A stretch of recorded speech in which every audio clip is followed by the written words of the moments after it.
আশা করছি ভিডিওর প্রথম পার্টটি দেখেই দ্বিতীয় পার্টে এসেছেন। তো প্রথম পার্টে কিন্তু এই বডির নেক পোর্শনের ডিজাইনটি ছিল, আজ থাকবে কিন্তু কিউট স্লিভ ডিজাইনটি। তবে দেরি কিসের, আগে সম্পূর্ণ ড্রেসটি দেখে নেন, তারপরে আমরা চলে যাব আমাদের টিউটোরিয়ালে।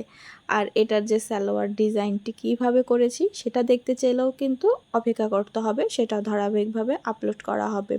তো এখানে আমরা ডিজাইনটি করার জন্য প্রথমেই কিন্তু আমাদের পেপার পেস্টিংয়ের প্রয়োজন হবে। তো পেপার পেস্টিংয়ের নিচের দিকে খেয়াল করুন, 1 ইঞ্চিতে দাগ দিব এবং এখানে লম্বা রাখবো 2.5 ইঞ্চি। তো এটা আমরা ভি শেপের মতো করে, মানে এক কথায় ভি কেটে নেবেন। তারপরে হচ্ছে সাইডে কিছুটা পেস্টিং বাড়তি রেখে কেটে নিতে হবে। তো এটা কিন্তু আয়রনের সাহায্যে কাপড়ে পেস্ট করতে হয়, আপনারা চাইলে সেটা করতে পারেন অথবা আমার মতো করেও করে নিতে পারেন। এখন আমরা কাপড়ের সাইডেও কিছুটা কাপড় বাড়তি রেখে দেন পেস্টিংটা এখানে আমরা সেলাই করে নিব। আর এটার একদম মাঝখান বরাবর আমাদের কিন্তু একটা কাটস বসিয়ে নিতে হবে, যাতে হাতার একদম মিডিল পোর্শন বরাবর আমাদের এই কাটিংটি থাকে। বাড়তি কাপড় কেটে নেবেন, দেন একদম হাতার মাঝখান বরাবর কিন্তু আমরা এই কাপড়টি অ্যাটাচ করে নিব। তো এখানে আপনারা চাইলে কিন্তু এটা ভি শেপ না দিয়ে চারকোনা শেপও ক্রিয়েট করতে পারেন, অথবা ডিম্বাকৃতি যে গোল রাউন্ড শেপ হয় সেটাও মেক করতে পারেন। আপনারা যেই শেপ দেবেন ডিজাইনটি তেমনই হবে। এখন এটা পিছনে টার্ন করে নিয়ে আমরা এক চাপ বরাবর সেলাই দিব।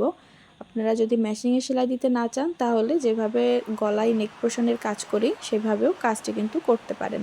এখন নিচের দিকে আমাদের কিন্তু 7 ইঞ্চি চওড়া আমাদের জামার যে প্রিন্টের কাপড় সেই কাপড়টি নিয়েছি। আর এটা আমরা কিন্তু সোজা পাটের সাথে সোজা পাট মিলাবো না, সোজা পাটের সাথে কিন্তু আমাদের হাতার উল্টো পাশ থাকবে এবং এটা টার্ন করলে কিন্তু আমাদের আবারও উপরের দিকে চলে আসবে। সুতরাং এই জন্য কিন্তু আমরা এটা সেলাই করে নিয়েছি।